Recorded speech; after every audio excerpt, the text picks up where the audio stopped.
The following podcast is a deep, shallow dive production. Okay, let's go.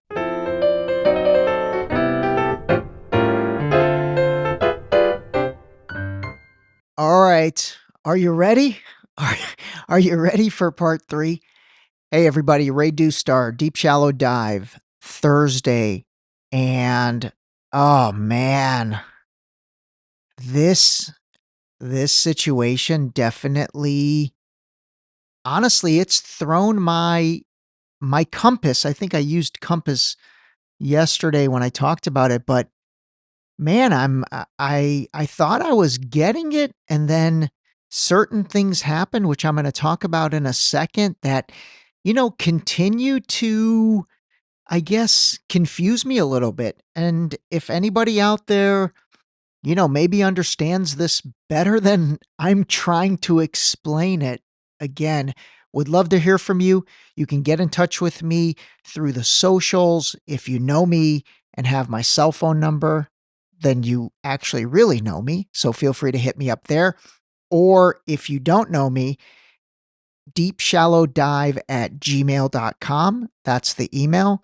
You can also go to deepshallowdive.com and you can leave a contact us there and do that. So anyway, really quick, let's start with a recap of part 1 and part 2. And again, if you don't know what I'm talking about, this is episode number 35, episode number 33 and 34 was part 1 and part 2 in regards to the situation going on in Israel with the attack from the Islamic militant group Hamas that started roughly 6 a.m. ish on Saturday morning. So, gosh, we're going into like day 3 or day 4. So, in part 1, we really just tried to understand what Palestine is and where it is, and get a baseline understanding of the country that used to be Palestine, and now it's a nation state that's recognized by some countries, not recognized by other countries. Part 2, which was yesterday, we really dove into kind of a disconnect between the fact that the Democratic leadership and Democratic Party, along with Democrats in general, do not seem to be rallying to the defense of Israel. For example, the way everybody rallied to the defense of Ukraine. So when the Ukraine situation happened, wow, it was across the board on the Democratic leadership. And then also, I hate to say it, celebrities. I mean, most celebrities are Democrats, or at least that's how they portray themselves. And so if you remember when the Ukraine situation happened, Black Lives Matters happened, those are probably the 2 biggest, most controversial in the past several years.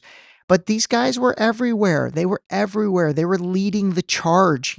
People like, obviously Obama, Michelle Obama, Oprah Winfrey, Bill Gates, The Rock, Selena Gomez, the Kardashians, all the big names on social media were front and center, front and center. Taylor Swift, like all these guys were absolutely front and center on Black Lives Matters. They were front and center. I mean, big time on Ukraine. You remember that. But on this, they are nowhere to be found. So what I wanted to do today is share with you what I did yesterday to try to follow up a little bit on the episode. And so I basically went to each, or I guess a variety of people's Instagrams just to see what's going on. And again, remember, and correct me if I'm wrong, but I don't think I am. Let's take the Ukraine situation, which is obviously more recent than the Black Lives Matters from 2020, 2021-ish. But the Ukraine situation, when that went down, it was everywhere. It was everywhere. And all these guys, they put a Ukraine flag. Actually, let me make this point too. So that was a situation where there was alignment, okay? Alignment between the Democratic base, alignment between the Democratic leadership and celebrities. So The Rock put, a Ukraine flag on his banner, and then my friend so and so put a Ukraine flag on their banner. Total alignment, right? Everybody that probably voted Democrat in 2020 and considers themselves liberal and considers themselves a Democrat and hates Trump. Oh man, you know what's funny, guys? This is funny. Oh my god, this situation has like made me so much more comfortable talking about him and everything. That's actually a good thing because again, it enables me to call a spade across the board. And so yeah, god, I really am more comfortable cuz this situation is completely different than the results I expected it to be. So, okay, sorry, I digress there. So anyway, the previous Ukraine situation, total alignment. It all made sense to me, right? This one doesn't. So I went to Obama's Instagram, nothing about this. And as we talked about yesterday, him and Bill Clinton were criticized by the Cleveland Jewish News along with pretty much every other entity for taking over 48 hours to respond to this situation and say anything. But then I was like, okay, what about Michelle Obama? She's had to have said something about this. I went to her page. Nope. Her last post was about some girls' event in Alabama, which literally was yesterday. So obviously she's active on social media, but she didn't post on this. Bill Gates, nothing. Oprah Winfrey, nothing. The Rock, nothing. The Kardashians, nothing. Let's see who else. Actually, I looked up the top 10 accounts on Instagram and it's Cristiano Ronaldo. He's at 607 million and then it goes down from here. I'm not going to read all their follower accounts after this, but Lionel Messi, Selena Gomez, Kylie Jenner, The Rock, Ariana Grande, Kim Kardashian, Beyonce, Khloe Kardashian, Kendall Jenner. By the way, the fact that the Kardashians dominate the top 10 accounts, that literally is a perfect analogy for everything that's wrong in this world right now. Seriously. And no disrespect to them, although I know that comes off disrespectful because I truly do respect everything that they've done. I really do. I mean, my hat's off to them. But the fact that they are dominating with what I consider such a lack of true substance, that to me is a little bit of a shame. But anyway, all these guys, LeBron. So LeBron James, I mean, he's so active as I mean, honestly, he's half activist, half basketball player. He's posted nothing about this, absolutely nothing about this. And by the way, I would love an update from LeBron on how Bronny is doing and that's out of concern. Like, that he was seems like a great kid. So I think the world would love to understand how Bronny's doing after his cardiac episode, gosh, probably over a month ago at USC. Anyway, my point of this being all of these celebrities who are all Democrats, they are all Democrats. It's been crickets. It's been absolutely crickets. And I'm not going to lie, that really surprises me. And I'll tell you why. Two reasons. One, to build on yesterday, their base, their fan base, seriously, like a lot of my friends. I mean, I look at a lot of my friends' posts on Instagram and Facebook, and they're putting up the I stand with Israel. I see a lot of my friends on Facebook, they'll put the little frame, you know what I'm talking about? It's like a little frame where, I don't know, you put a flag of Israel or a flag of Ukraine or something like that. And this is interesting. So as I'm saying this, I'm literally on my Facebook on my phone and I went to my profile picture and I clicked add frame because I was curious if the frame is showing up.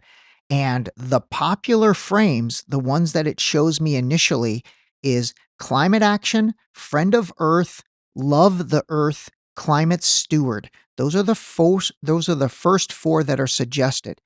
Underneath that, it says frames your friends used, Israel, and then love unites us.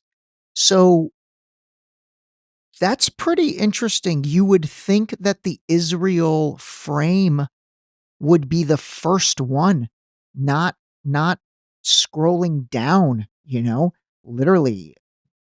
God, that is interesting because I think Mark Zuckerberg is Jewish. Man, this thing is throwing me for a loop. It's really throwing me for a loop. Okay, so anyway, my point, which I just lost, and now okay, I found it again. So my point is, I spent time yesterday. I looked at all the celebrity interactions and all of their really their stances, and it's crickets, absolute crickets.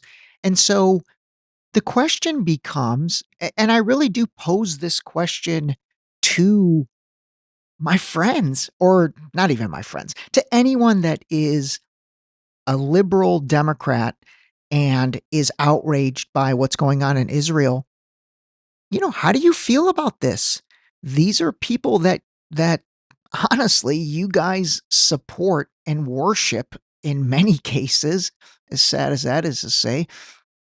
So the question becomes, forget the politicians for a second. But what's your take on this?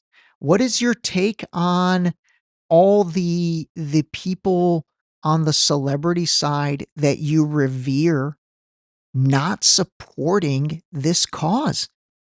Seriously, that's a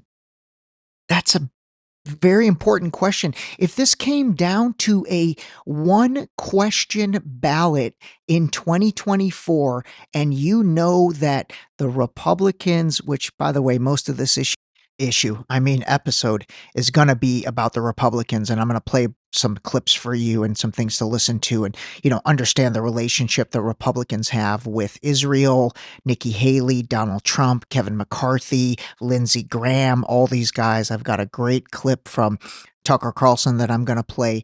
But seriously, here's a great question. 2024 election, it's Biden versus Trump, and let's say things continue to go the way they're going, where again, this is so weird. All the Republican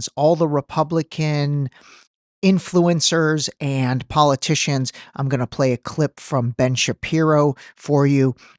He's a Republican and Jewish and, really, really has a monster following, and you'll hear what he has to say.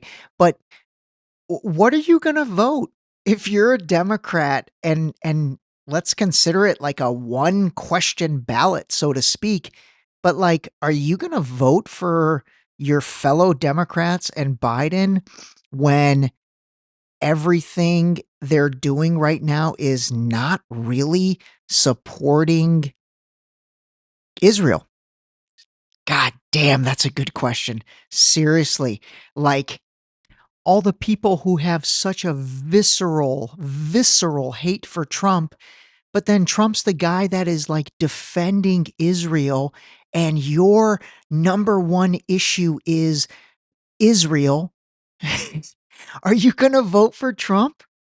I mean, how could you not? How could you not? If you don't, then you're a complete hypocrite. Like, how could you not vote for him if your number one issue, which by the way, I really think that's gonna be the case. You know, the the Democratic base, what I'm seeing from normal people who are outraged, okay? And actually, this is good. Let me read you the Instagram of a friend of mine. I'm not gonna mention his or her name, but let me read this. This is gonna be interesting. The post says, if you aren't at a level 1000% outrage over what is happening to my fellow Jewish people, and more importantly, human beings in Israel, please let me know so I can personally tell you to fuck off before removing you from my life. Sorry about the F bomb. There is no halfway or any sort of justification for what has happened. You either respect life or you don't. For those sitting on the sidelines or still debating what's right, I'm taking notes. We all are. Okay, this is a friend of mine that works in the entertainment industry. And, again, he's passionate about, okay, I let the cat out the bag. It's a he. He's passionate about his views, and I respect that. So the question becomes, Are you going to tell Michelle Obama, Bill Gates, LeBron James, Barack Obama, the Kardashians, The Rock? I'd like to see you tell The Rock to fuck off. All those guys. I mean, he's kind of this is so interesting to me. It really is. So obviously his post is more geared toward like, his friend network and all that, but like seriously, are you gonna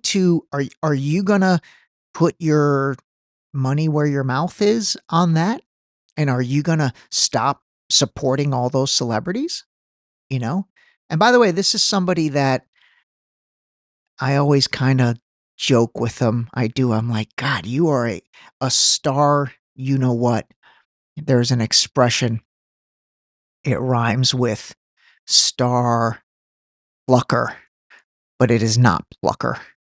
And I always joke around with them. I mean, I say it in a funny way, and we've got a great relationship, by the way. But, I always say like, "Dude, why do you put these guys on such a pedestal?" I mean, whatever, it is what it is. I mean, I know you work in the biz, and so by the way, the biz, you like how I dropped that? The biz, that's like short for the business. Oh my god. I turned into that dude. Okay, so I always do joke around with him about that, and, he's in a dilemma because, if you're truly gonna be legit, start going after those people. Don't go after your friend who has 16 followers, you know? I don't see anybody posting. I did actually read some of the actually, you know what? No, I'm gonna retract that. I did read several of the comments under several of the celebrities' most recent posts, and you did have a lot of people saying, "Hey, what about Israel? Where are you on Israel? Why are you so silent? Why are you so silent?" So I did see some of that, but again, I'm not really hearing outrage in the media. I mean, are you guys? I'm not really hearing, you know, MSNBC, CNN, all the left leaning organizations saying, "Hey, where's the support?" Not at all. And here's something else that I literally just thought of. So remember, I can't even believe it's been well over a year, but remember last year when the situation in Iran happened with that gal Massa Amini, the one who got murdered. And by the way, Iran is part of this, they're the ones that, supposedly, and again, I say supposedly, obviously I was born in Iran, but you guys know I grew up here. I'm honestly not biased about this. I'm really not. I truly am calling a spade a spade. And the only reason I say supposedly is because, again, there's no proof that they're actually doing it, but all intensive purposes, it seems like they absolutely fund Hamas. So last year when Masa Amini, was murdered, it kind of the same thing happened. Now that I think about it, you didn't hear from, and I remember all of my Iranian friends out here in California, which by the way, 99% of them are liberal Democrats, and 99.9% of them, they fall in the visceral hate of Trump category. So they were all like little bit outraged, like, "Hey, Michelle Obama, why are you not talking about this? Oprah, why are you not talking about this?" They really targeted the highly influential women who did not seem to come to the support of, this women's movement in Iran. You remember the women life freedom movement and all that. They really chastised those people, and I'll target Michelle Obama and Oprah really because 'cause they're the highest profile, Hillary Clinton as well. Oh, by the way, hold on, let me look at her Instagram. And nothing. She has nothing about this situation and supporting Israel. Her last post is similar to Michelle Obama's about, like, International Day of Girls or something, which maybe today is that or yesterday was that. So anyway, that situation a year ago, again, that was very similar to this. You had the revered, super high profile people, in that case, women, now we've got women and men, not supporting the cause that their base truly supports. So then the question's going to be, you know, what are you going to do? Are you going to stop revering these people? And again, are you going to vote for Trump? Oh man, what a question. Seriously, I got to get myself booked on Joe Rogan with this one. This is a serious, incredible question. By the way, I keep saying vote for Trump. I will caveat that because we're going to go into this in another episode, but I do not think they're going to allow him, quote unquote, to be the guy. I just don't. I don't know. Something's going to happen one way or another. I don't see Trump being able to run. I'm going to leave it at that.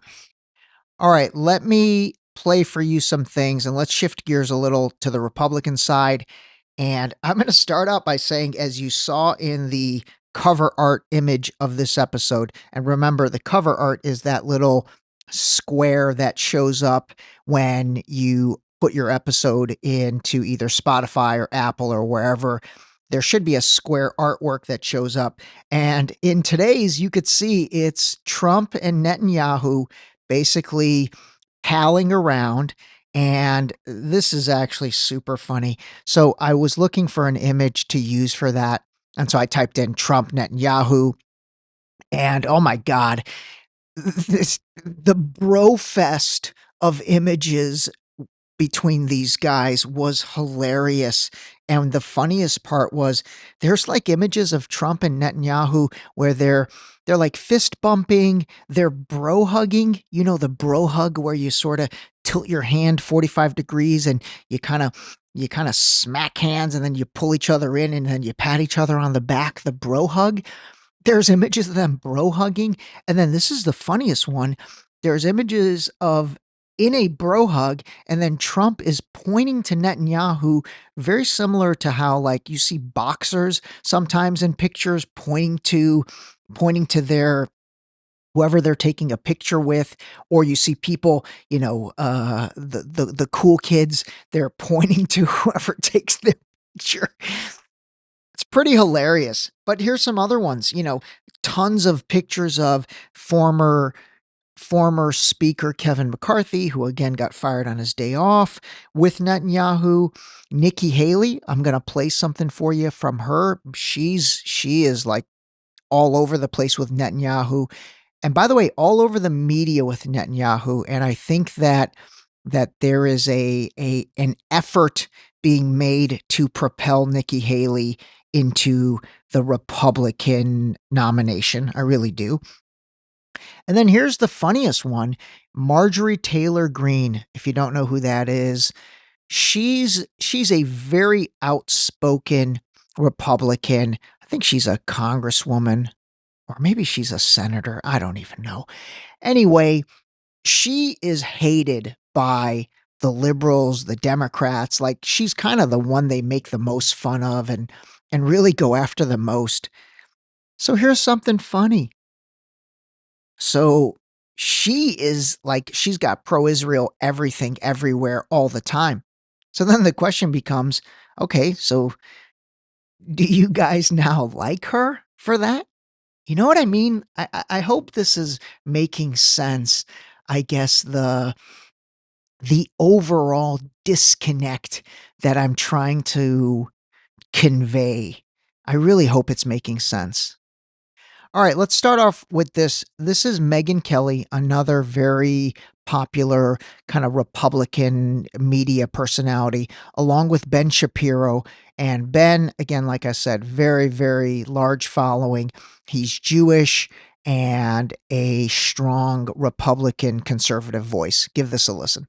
Please remind the audience why Americans care, why they need to care about Israel in the Middle East. On a purely rationalistic, realist perspective, Israel is the only serious ally the United States has in the Middle East. They share intelligence, they share military supply, they share military technology, they're a powerful economy in the region. Now, on a moral level, Israel is the only democracy in the Middle East. Israel is not only the only democracy in the Middle East, it shares a Judeo-Christian heritage with the West. The root of Christianity is in Judaism. The roots of the West are in Sinai. We share a heritage together. I'm a Jew and I'm an American, and those two things are not in conflict. And the reason they're not in conflict is because Jewish values and American values in almost every way are coincident. The only reason I say almost is because there are Christian values that are added to Judeo-Christian there. But to be a Jewish American is not a conflict. To be an American in favor of Jewry is not a conflict. Those are, in fact, absolutely coincident. Jews being beheaded in the streets by Islamic savages is a reason for anyone to worry. All right, so I'm not going to comment on the religious portion of that because honestly, I need to get myself up to speed on all that stuff. I am just not an expert when it comes to any facet of religion in general. But the one thing I will say about what he said at the beginning was that Israel's the only ally of the United States. And I'm going to say that's wrong. And Saudi Arabia, those guys are like a chameleon.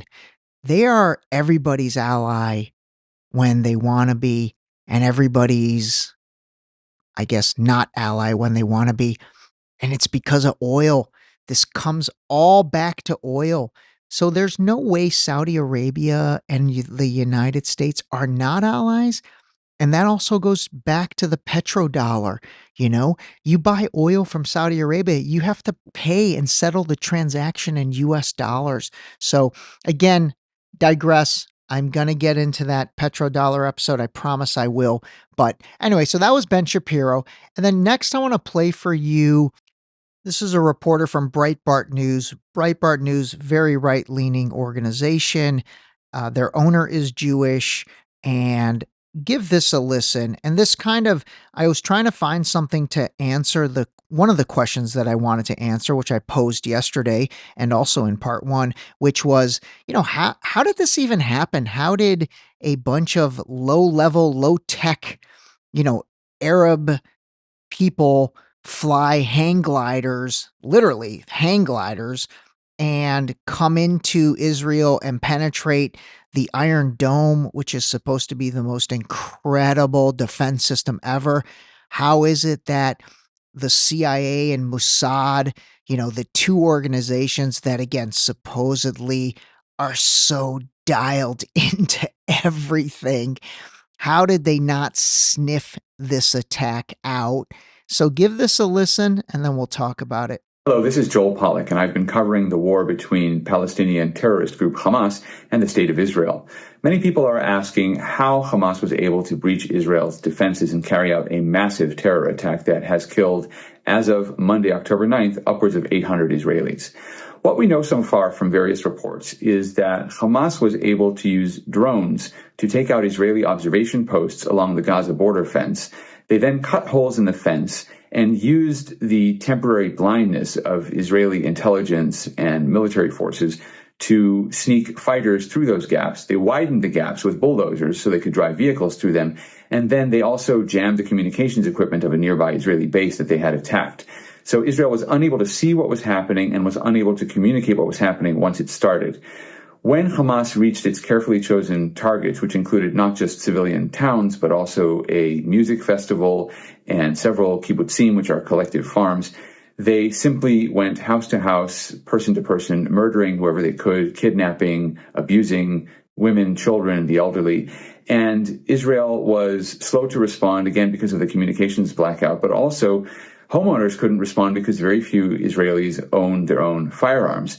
That may change in the future, but that was crucial to the success of the Hamas attack. They found civilians in Israel largely defenseless. This was not a situation where the Israeli Iron Dome rocket system could simply neutralize the Palestinian threat. This was a primitive, old-school terrorist cross-border attack, and it was likely also planned using old-school primitive methods, written notes, for example, rather than electronic signals that could be picked up by Israeli intelligence.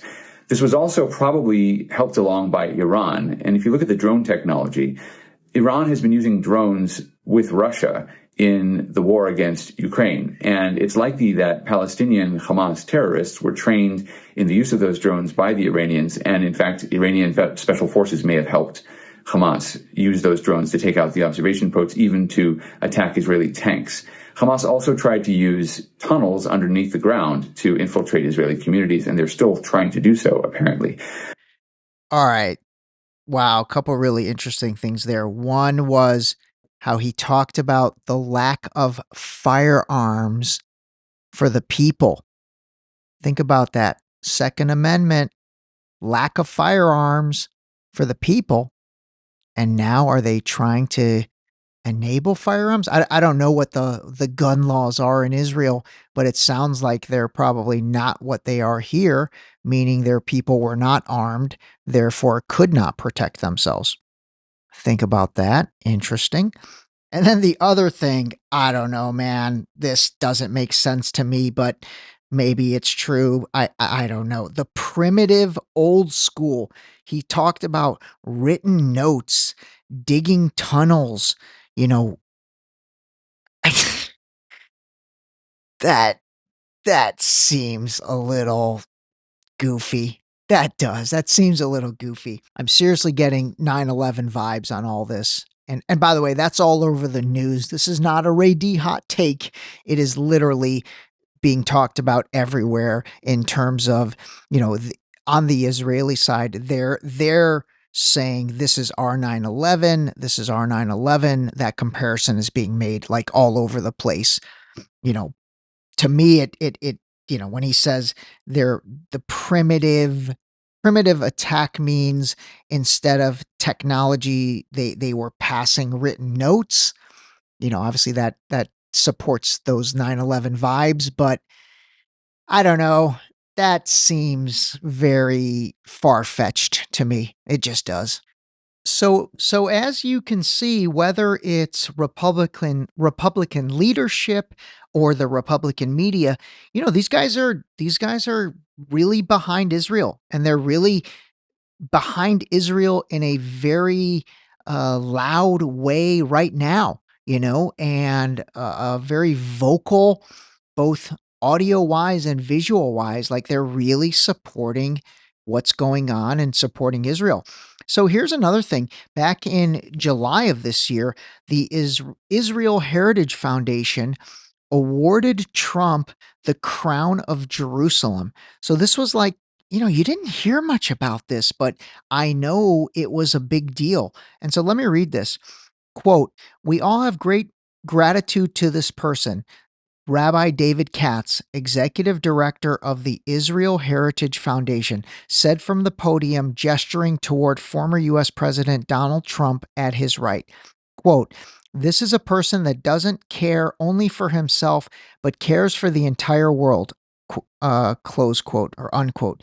Katz said, quote, "especially for the people in Israel and for the Jews in America." So, it's a two-way street. It really is. But then here's the disconnect. Oh my God, I know so many of my Jewish friends. I don't really have any Israeli friends. Actually, I do have a couple Israeli friends. I'll have to call them, get their take.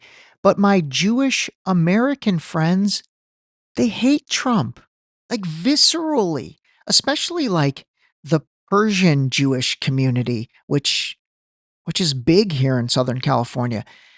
They viscerally hate Trump. God, do you not see the disconnect? Oh my God. I have to maybe figure out how to better articulate this if it's not coming through. Here's another one. In 2012, the ZOA, I'll have to look and see what that stands for. But, it's the Zionist Organization of America. And again, next episode, I promise, we're going to go into a full-blown history of Israel and Palestine. We'll define Zionism, so we're clear on that. But again, just remember, think of Zionism for until we get there as these are the people that truly founded Israel, the creation of Israel, and they believed that this land has and has always been theirs to claim or reclaim, however you look at it.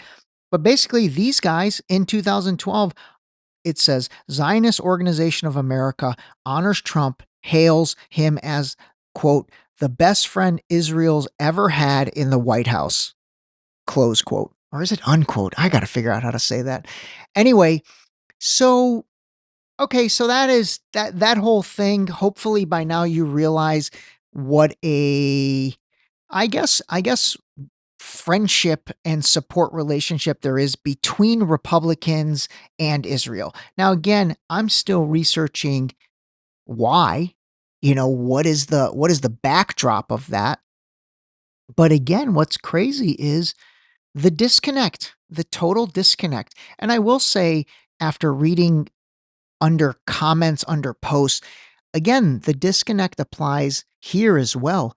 I don't see the Republican base of people, like my friends that are Republican, they're not as adamant about this as the Republican leadership. And again, the Republican celebrity voice, people like Ben Shapiro, you don't really, God, this is funny too. Think about this. You don't really have a lot of celebrities that actively come out and say they're Republicans. I think Tom Brady is. I think Aaron Rodgers is, but you don't see those guys really putting it out there. They subtly put it out there. I mean, Brady's subtly put it out there with various pictures with Trump over the years and things like that, but they don't put themselves on blast, as the expression goes with that. So anyway, there's all that. I'm going to end this with a interview or a clip from Tucker Carlson.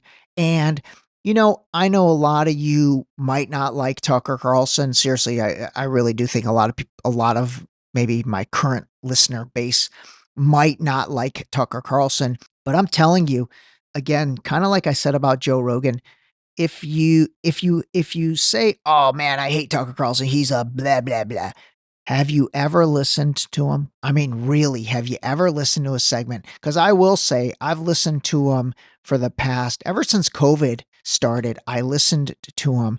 And now that he has left Fox, got fired, and is on Twitter, X, the dude spits the truth. He spits truth.